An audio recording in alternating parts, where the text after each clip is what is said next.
Hi there and welcome to another organic chemistry lesson. We've been looking at the alkanes, how to give the alkanes names, and in this lesson what I would like to do is to look at the properties of alkanes. So what do I mean by the properties of alkanes? Well, there's three things we are going to look at, and I'll explain each one as I mention it. Okay, the first thing is boiling point. What is the boiling point of a specific alkane? So for example, propane. Now it's not important to know what propane's boiling point is, but it is important to know is propane's boiling point higher than butane's boiling point?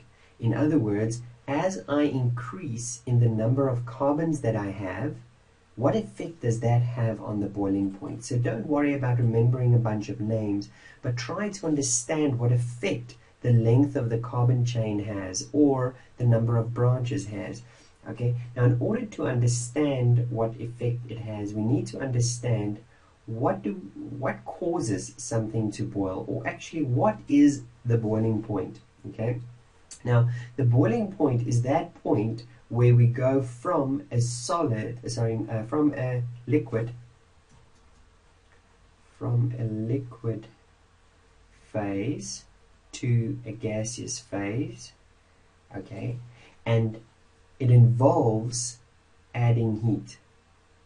Okay, so how much heat must I add in order to go from a liquid to a gas? Okay, so to understand what the difference is between a liquid and a gas for the same substance, you have to realize that a liquid is something where the molecules are attracting each other with enough attractive force that they don't go all over the place. Okay, while a gas, the attractive forces between the molecules are less. Okay.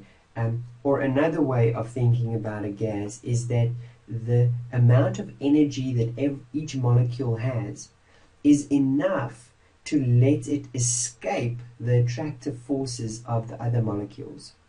Okay, so what happens when we add heat to a substance is we excite the substance molecules or atoms.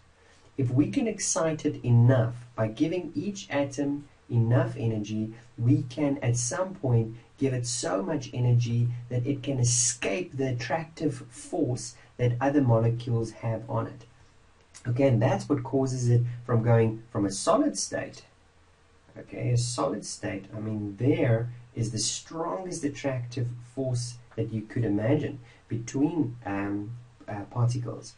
And then if I can excite it enough, I can kind of make that attractive force pliable so that it's liquid, it's a flowable form. They're still attracting each other, they still want to be together.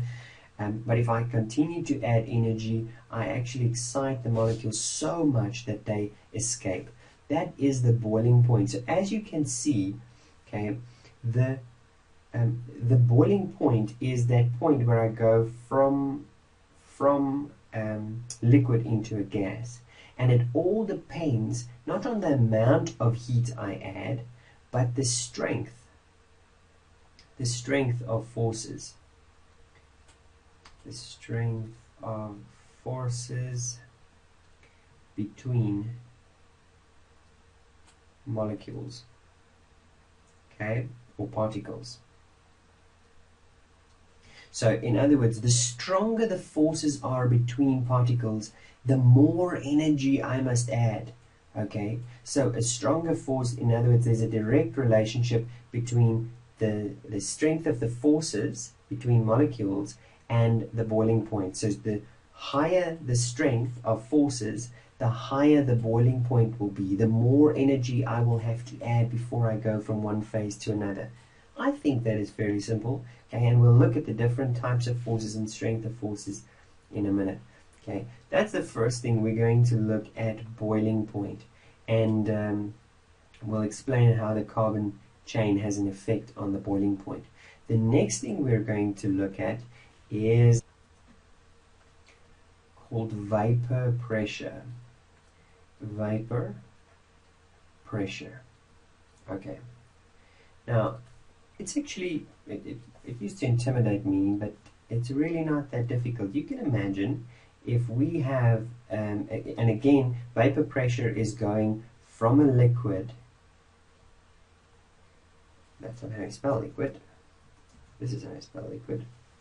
Is it? Into a gas. Okay, but this time it's not because we are adding heat. Okay, this time imagine it like this. Imagine I've got a liquid.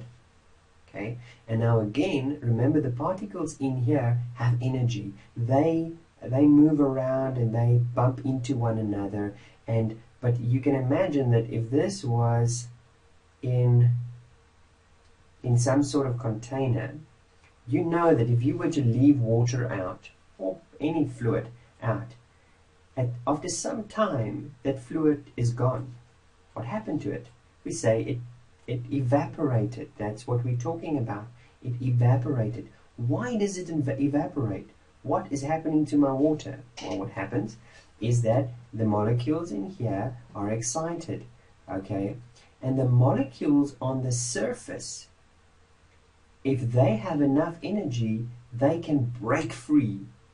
Yeehaw! Break free and become a gaseous molecule. Okay. So, it's only the ones at the surface that has that ability. So the ones here at the bottom doesn't get that. Now what happens when I boil something is I give it enough energy so that more of the molecules have a chance to get at the top, and they're more likely to break free. Okay, vapor pressure is not a sense in which I add energy necessarily, but it happens even at room temperature or at any temperature, that the molecule might have enough energy to break free from the surface. Okay.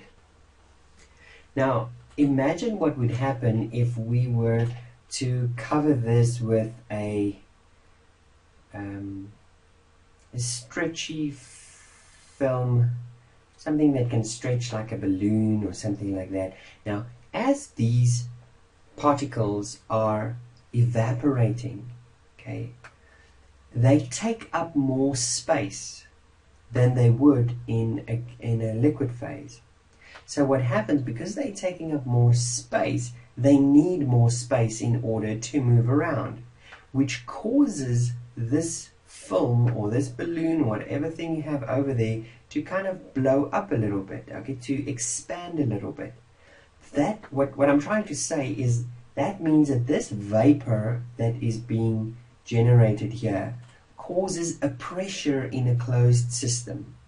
Okay, and for example, if you've ever left a little container with a closed lid out and a little water in it in the sun, okay, after a while you'll see trickles of drops forming against the side, but if you were to open it, it will make a sound.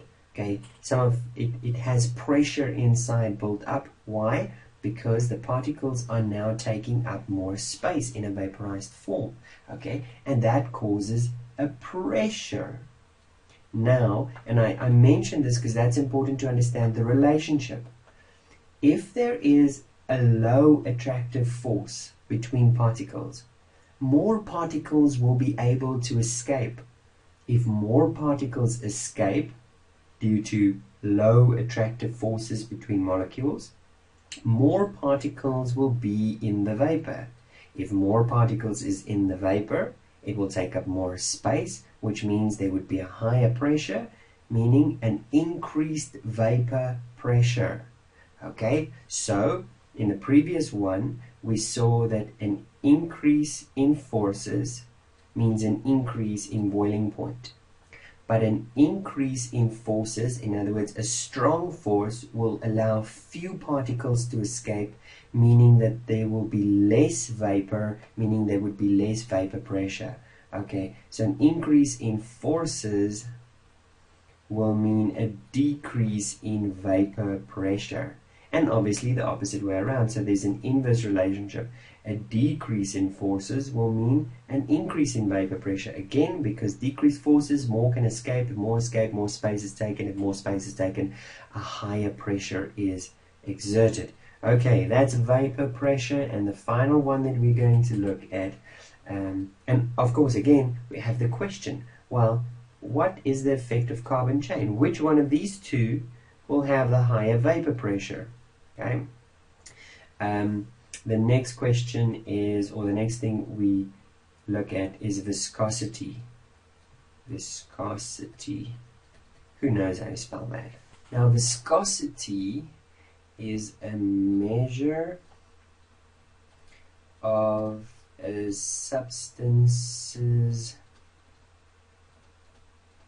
resistance to deformation.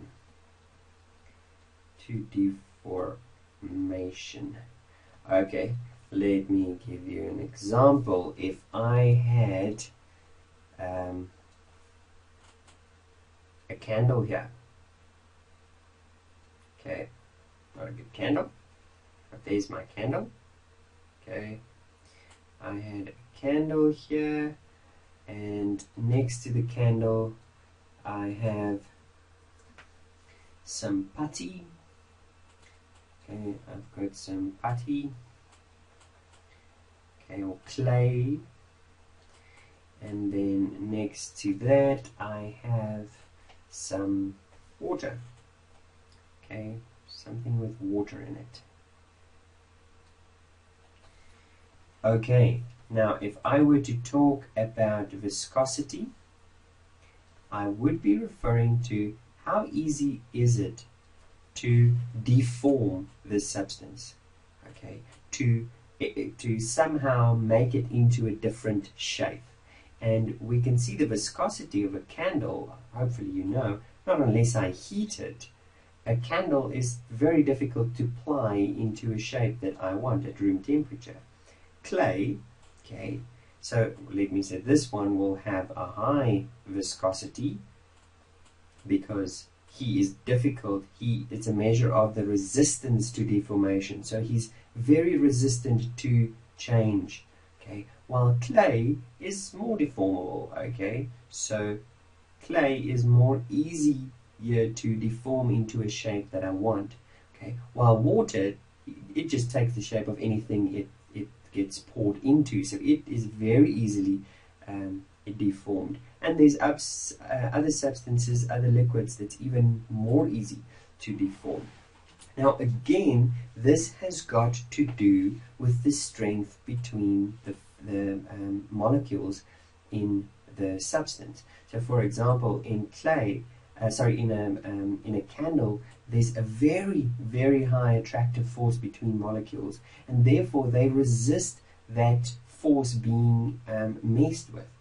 Clay, on the other hand, there's a less attractive force between the molecules in that substance, and water, it's even less than that.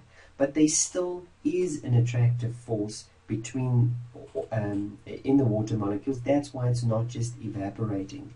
Okay, so again we can see it depends on the forces. In this case, if the force increases, then there's an increase in viscosity. Okay, why? Because there's an increase in the resistance. If the force decreases, there's a decrease in viscosity. Okay, so these, hopefully you understand, it's really not difficult. All we need to know is how strong are the forces between the particles. And in order to understand that, we need to understand that there exist different types of forces between particles.